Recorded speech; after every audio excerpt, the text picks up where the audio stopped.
Welcome to Ron Talks Tabletop, where Ron talks about his favorite things, role-playing games, board games, and a little bit of something else.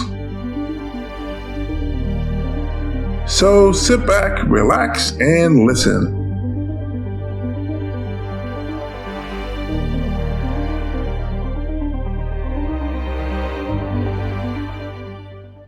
Hello everybody, this is Ron, and welcome to episode 3 of the Ron Talks Tabletop podcast. Sorry for the delay. I was meaning to get 2 of these out a month, but some things that happened with my house made it unbearable to really record and edit video. So now that I think I got things behind me, I'm back. In today's RPG Corner, we're going to cover the Worldwide Wrestling role-playing game. In the board game highlight, we're going to cover Combo Fighter. And in the Lagniappe, I have for you a special little interview with Katia Howatson from Board Game Art Creations. Hope you folks enjoy.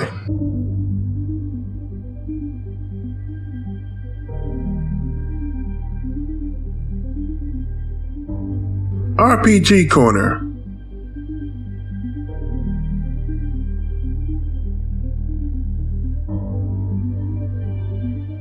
Today's RPG Corner is on the Worldwide Wrestling role-playing game. The Worldwide Wrestling role-playing game is designed by Nathan Paoletta of NDP Design, and it typically plays 3 to 6 players. It is a role-playing game that has a narrative focus on the over-the-top action and behind-the-scenes drama of professional wrestling. This is a Powered by the Apocalypse, PBTA, game, which is a game based on the Apocalypse World system by Vincent and Miguel Baker. The game has a single player called the Creative who directs the game and set up situations. Their agenda is to challenge and celebrate the wrestlers, make it look like they had things planned all along even when the players go against their plans, and entertain the imaginary viewing audience, which is just them and their players. The rest of the players play individual wrestlers of their own creation, who have their own goals, dreams, and schemes. Their agenda is to make their wrestler look good and build up the promotion by entertaining the imaginary audience. Once again, everyone else at the table. The basic mechanic for moves, which are triggered by actions in the narrative, is a 2d6 roll plus modifiers. A 10 plus is a success and you get everything that you want. A 7 to 9 is a partial success and you get some of what you want or everything you want and a complication. And a 6 or lower is a miss and the creator decides your unfortunate fate. Wrestlers can do things like cut a promo, when you take the mic and speak your mind. Get cheap heat, you do things to get a reaction out of the crowd. You can typically do that once in a game session. Break kayfabe. Kayfabe is basically the veil between the wrestling fiction and the real world. So when you do things, in the ring during showtime that is a result of things going on backstage or in the real world, that's called breaking kayfabe. In the ring, your basic wrestling move can be accomplished in a number of ways, like showcasing your strength or your technique, or working with your opponent to showcase an exciting maneuver. Now, there's much more to the game, including things that happen backstage with the backstage drama and politics. But basically, anything you can imagine in and outside of the ring can be done in this game. What if you don't know much or anything about wrestling? Well, that's okay, because the book does a good job in explaining how wrestling works as a form of entertainment, and the game even has player aids to help you understand things. Well, what if you don't know much or anything about role-playing games? And that's fine too, because the system is powered by a fiction-first mechanic. The moves are triggered by things that happen in play as you're telling the story together, just like other PBTA games. Now, I wouldn't be talking about this game if I didn't like it, and I absolutely love it.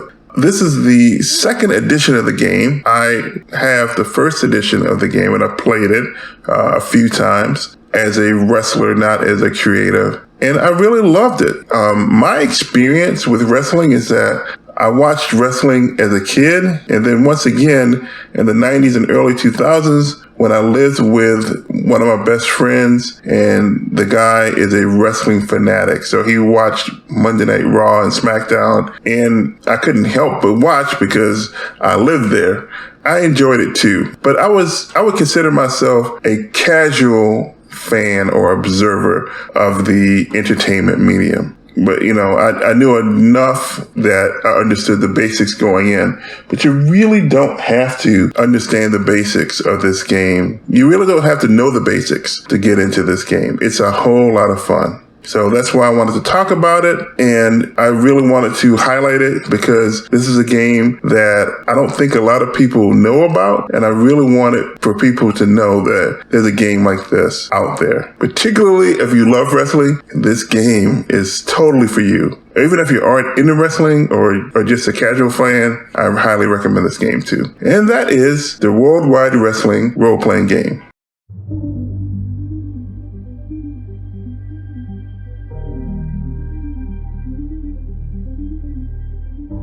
Board game highlight.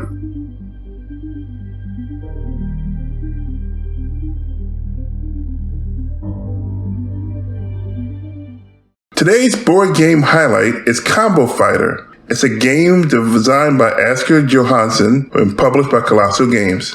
It plays 1 to 4 players, ages 10 and up, with a 15-minute playtime. It has a $20 MSRP with the Versus Pack. Become the ultimate fighter in card-driven arcade game action. Each person is going to choose a fighter and collect their deck of cards in the player board and set that up. Each deck has a starting hand of 5 cards with an S symbol in the lower right-hand corner. So that'll be your starting 5 hands. You start 5 cards. You'll shuffle the rest of the deck. There's also a special card called the staggered card that'll be down at the bottom of your deck, and I'll explain what that is in a moment. Each fighter has a different special ability. For example, one of my favorites, Snowstorm, she's very reminiscent of Chun-Li, where she's doing a lot of kicking. And so she has a special ability where her power kick does triple damage. For example, there is another wrestler whose name I'm drawing a blank on, but he's a African wrestler, and on one side he can really grapple you down and lock you down. On the other side of his special power token, he's invincible basically, and just things like that. Very asymmetric play. So on their player board, there will be laid out a series of signature combos. This game is called Combo Fighter, and it's about arcade fighting action. So, of course, there's combos in it. Each card will have a button. Basically, it's going to be a triangle, circle, or square, and it will be one of 3 colors: red, blue, or yellow. Red is attack, blue is defend, yellow is maneuver. And you got this rock, paper, scissors thing going on here, where red beats yellow, yellow beats blue, and blue beats red.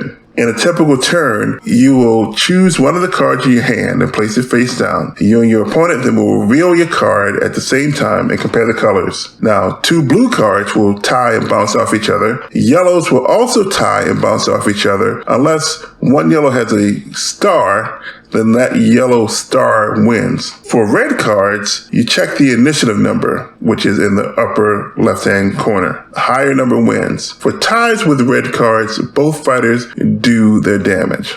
If you win your round, you get to play cards that can combo off each other by playing a card with a symbol matching one of the symbols on the previous card played. Then you tally up the damage. If a card leads in a combo, you will do the top damage number. Otherwise, you'll do the bottom damage number. The opponent will either discard cards from the hand at the top of the deck equal to the amount of damage dealt. If the staggered card is revealed and you can't discard any more cards, you're knocked out. Game over. If the staggered card is revealed, if you still have these cards in your hand, for example, you are staggered instead, you shuffle the discard pile into a new deck and leave the staggered card exposed. Then the next damage you take will knock you out. If you still have cards remaining in your deck, draw up to a 5-card hand and play another round. Whoever knocks the other opponent out wins.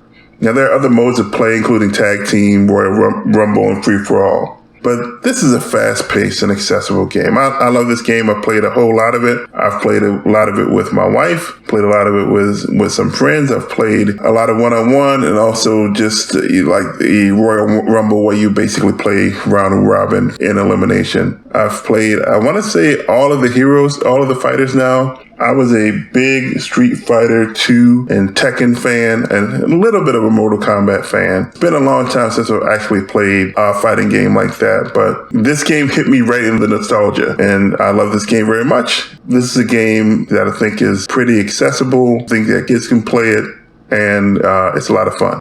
And that was Combo Fighter by Colossal Games.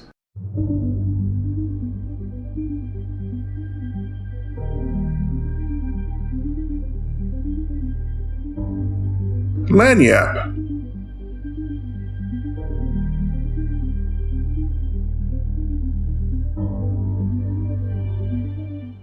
And for the Lagniappe today, I'm going to have an interview here with the person behind Board Game Art Creation. Who are you, and what do you do in the board gaming space? Hi, I'm Katia Howatson. In the board gaming space, I am the person behind Board Game Art Creation, so I'm behind those board game mosaics that you're seeing on social media. I also help admin Board Game Revolution, which is a Facebook group. I'm an avid gamer. I've been gaming for a long time. Yeah, I participate in playtesting once in a while. I help with marketing games that are on Kickstarter in Board Game Revolution. So that's about all I do. That sounds like a lot to me. That's cool. What are some of the things that you love about playing board games? First of all, I enjoy the social aspect of it, getting together with people and having a good laugh. Also, the puzzle aspect of games. It's like problem solving for me, but in a more enjoyable way than just problem solving itself. I think it's just trying to figure out the best solution in the game. I enjoy that. It's a challenge, so it's something that appeals to me. I also enjoy very much the fun aspect of it. Even like the simplest of party games, if it means that I'm with people that I enjoy being around and we just have a good time. That's a big draw for me. Otherwise, the art in games is also very much appealing to me. So that's something that draws me in as well. So I enjoy that. Obviously, I enjoy the board game components as well. Playing with that, it's a nice experience. So I would say all of those things combined for me. That's great. I think that's a good thing that you enjoy board game components because you have to deal with them a whole lot, and which you do. Which is a board game art mosaics. But what are some of the challenges in your board game art creation process? I would say finding the right pieces for the image that I'm trying to make is a challenge. When I start, typically I have a vision of what I want to do.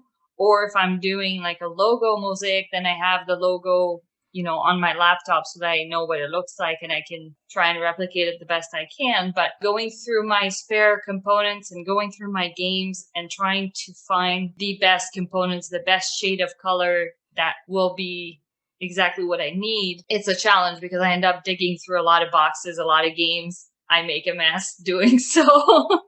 And I have to arrange it on the table in a way that, a gradient looks nice.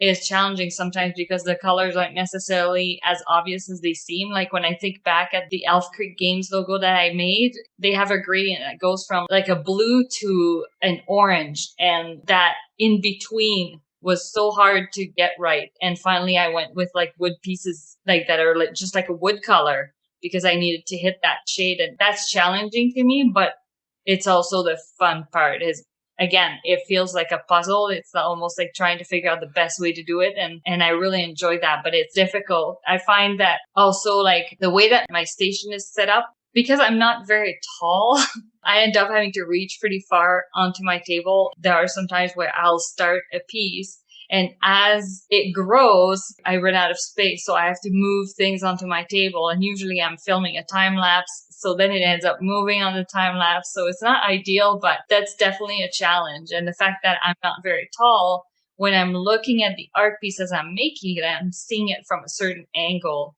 which is not straight from the like bird's eye view, right? Like I'm on an angle, so I'm seeing it a certain way, and I'm constantly having to take pictures throughout the process to make sure that the shapes are right, that there are letters, that it looks proper from top down because I'm seeing it a different way. So that's definitely, I would say, one of the most challenging part of the whole process. There's some things that I definitely wouldn't have considered. All I know is I see pictures of your final creations and see your time lapses. They look fantastic, but I had no idea all the challenges that go into doing those things. So that's pretty cool. I discovered you on Instagram, and I've been following you ever since. I think it's great what you do. But I also know that you have a Kickstarter going on right now. What can you tell us about that? I do. It's my second one. I did one last year as well. It's for a calendar. It's a publisher focused calendar. So I partnered with 13 different publishers to create their logo into mosaics, as well as one of their games that people would know them for. So I create this art piece, and it becomes the monthly image in the calendar. So every month you get a different mosaic representing a different game.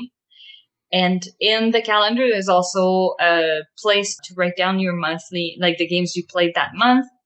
And at the end of the calendar, there's also a 10 by 10 challenge. So I know a lot of people do these challenges throughout the year where you pick 10 games and you try to play them 10 times. So I have a page specifically for that in the calendar. The Kickstarter itself is not just for the calendar. I have magnets, mugs, prints. I have enamel pins. So there's a few other products that people can get through the Kickstarter. If they so desire not to get the calendar, they can pledge to have access to the pledge manager and get those items when the pledge manager opens. So it ends on June 24th. So there's just under 2 weeks left. We're unlocking stretch goals, which is really exciting. We've unlocked the stickers to go with the 10 by 10 challenge. We're about to unlock the spot varnish on the image. It makes the image really pop. For those who had the calendar last year, I think that was one of the things that really blew them away. I'm just really excited that we're about to unlock that because it's what I think makes the calendar stand out from other ones. Yeah, it's just really exciting. So, and it's funded. So it funded, I think, on the second day. So yeah, it's happening. That's great. I'm looking forward to getting my board game calendar and my mug. That's cool. So I know that you got into a board game art creation last year, I believe I heard. Mm-hmm. But where do you see yourself going with the board game art creation in the future? I would like to, I love doing these art pieces. I like being creative with them. I know there's also a demand for commissions. So when people want a logo done or anything like that, and I'm always happy to do those. I enjoy doing that. It's not something I ever pictured myself doing, but I really, really like it. So the longer I can keep doing it, I will. I also want to maybe explore different approaches to it. I know that some people have asked for mosaics that are made in a shadow box. There are some people that brought up, something that's in epoxy. I don't know how that would work, but it might be something that at some point I look into. Otherwise, I would like to be able to, now that conventions are going to start opening up again and happening. So I would like to be able to go to some of them and maybe have something there that I can show people how I assemble them live, for people to see. Who knows? And I'm also starting to look into game design because that's been something that I've been thinking about for, I would say, close to 2 years now. I've started to dabble into it, and that's something that I hope leads somewhere because I have a passion for this, clearly. Clearly. And of course, the more different types of board game designers we have, the better. Just makes the hobby better overall. It does, because not every game is for everybody. So the more choices we have, in a way, then there's something in there for everybody. Exactly. So what is something else about you that's not board game related that people may find interesting? Well, I think that my day job, a lot of people find interesting. So I'm a sign language interpreter. So I went to school for 4 years to become an interpreter, and I've been doing it for, my goodness, I think it's been 13 years now. Aside from that, I mean, I love to travel. I love to go hiking and kayaking. I'm an outdoors person, which kind of goes against doing my creations because I'm stuck in a basement in a room without windows where I'm doing my art pieces. So when it's a sunny day outside and I have a lot of work to do, it's conflicting because I just want to be out there. Yeah, I mean, I'm not like an eccentric type person. So there's not anything like too out there that people would like to know about me other than, I don't know, I think I'm pretty regular, but yeah. Well, I think being a sign language interpreter is pretty noble profession. That's pretty cool. So where can we find you? I have my art is posted, I think, on almost every platform online. So for people who want to know more, they can find me on Instagram. It's Board Game Art Creations on Instagram. On Twitter, I think Twitter, the handle is BG Art Creations because they limit your characters. And then I have a Facebook page, Board Game Art Creations. I have a YouTube and TikTok where I just upload the time lapse. I don't have any other content on there, but it's purely just to post those videos. So yeah, people can find me there. And then if they're looking for the Kickstarter, it's called the 2022 Board Game Mosaic Calendar. Fantastic. I will have links to the various socials and the Kickstarter wherever you're going to find the podcast. You folks can look out for that. Thank you so much for your time. I hope to see you around. I'm sure you will at some point at a convention or, in other interviews when I show up. But it was my pleasure being on here. Thank you for having me. Thank you. And that was episode 3 of the Ron Talks Tabletop podcast. I hope to get these out more frequently. Thank you, folks, for really sticking with me. Please share my podcast far and wide. It's on Spotify. It's on Google Podcasts. You can load it into an RSS feed. I also upload my podcast on YouTube. So wherever you like to enjoy your podcast, you will be able to find your podcast eventually. Still working on the Apple thing. And until next time, thank you for listening to the Ron Talks Tabletop podcast. All music is by Scott Buckley and is used under a Creative Commons license. Find me on Instagram and Facebook at Ron Talks Tabletop, on Twitter at Ron Talks TBTop, and on YouTube at Ron Frazier. And until next time, safe travels, my friends.